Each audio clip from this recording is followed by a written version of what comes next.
¿Qué es realmente el árbol de la ciencia del bien y del mal? Por muchos años nos han enseñado que el árbol del bien y del mal era un árbol físico, pero la palabra revela algo mucho más profundo. Era una realidad espiritual, no un simple fruto material. Y el Espíritu Santo en este tiempo está enseñando la verdad de la palabra. El Edén era un ambiente espiritual, no un simple jardín natural. En Génesis capítulo 2 y 3 no narran solo de una historia física, revelan la condición espiritual del hombre antes de caer. Adán y Eva vivían en comunión directa con el Espíritu de Dios. Estaban vestidos de la gloria de Dios. No conocían la vergüenza, la culpa ni la maldad. Por eso el árbol debía tener un significado espiritual, porque estaban en un ambiente espiritual. ¿Qué representaba el árbol de la ciencia del bien y del mal? Representaba capacidad del alma de decidir fuera del Espíritu de Dios. El bien y el mal no se refiere a moralidad humana, sino un alma independiente del Espíritu, un alma que decide por sí misma. El alma dice: yo creo, yo pienso y a mí me parece. Es decir, el alma gobernando, no el Espíritu de Dios. Eso es muerte espiritual, porque el alma sin el Espíritu es engañosa y rebelde. Jeremías 17:9. El árbol no era un árbol físico. ¿Por qué no era un árbol físico? Porque no existe un fruto físico que dé conocimiento del bien y del mal. El conocimiento es espiritual. El castigo de comerlo fue espiritual, muerte espiritual.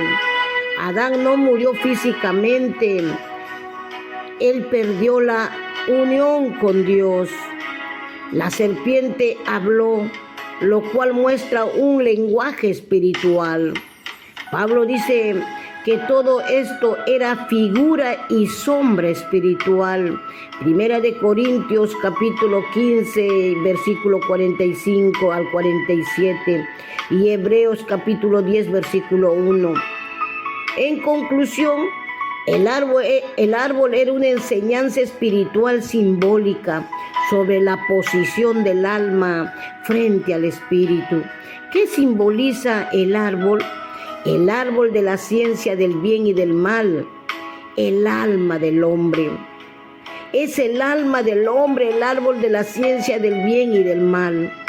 Un alma que puede elegir obedecer al Espíritu Santo, o puede elegir ser como Dios, decidiendo fuera de Dios. Por eso la serpiente dice en Génesis capítulo 3, versículo 5, seréis como Dios, conociendo el bien y el mal. Es decir, ustedes mismos decidirán, no necesitarán la dirección del Espíritu. Ese es exactamente el pecado del alma de hoy. ¿Qué perdió el hombre al comer de ese árbol? Perdió la comunión con el Espíritu Santo, la vida interior, la identidad espiritual, la gloria que lo vestía, la autoridad verdadera. El alma quedó suelta, libre, carnal, desobediente, rebelde. Pero Jesús vino a restaurar lo que se perdió, ¿no? En Lucas capítulo 19, versículo 10, Jesús vino a buscar y a salvar lo que se había perdido. ¿Y qué se perdió? Se perdió la unión del Espíritu de Dios con el espíritu del hombre.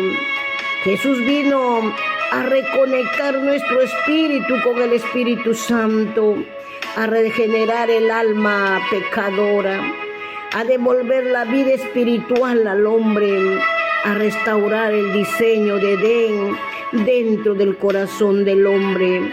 Por eso Jesús dijo en Juan capítulo 6, versículo 63, el Espíritu es el que da vida, la carne, el alma carnal, para nada aprovecha.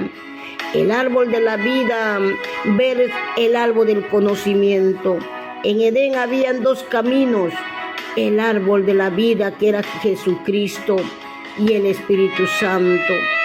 Vida, obediencia, comunión sometidas del alma y el árbol del conocimiento del bien y el mal.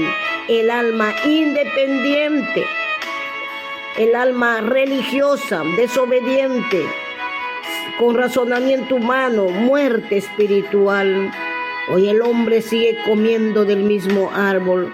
Cada vez que el alma dice, yo siento, yo creo, a mí me parece, no creo que Dios sea así, está comiendo del árbol equivocado.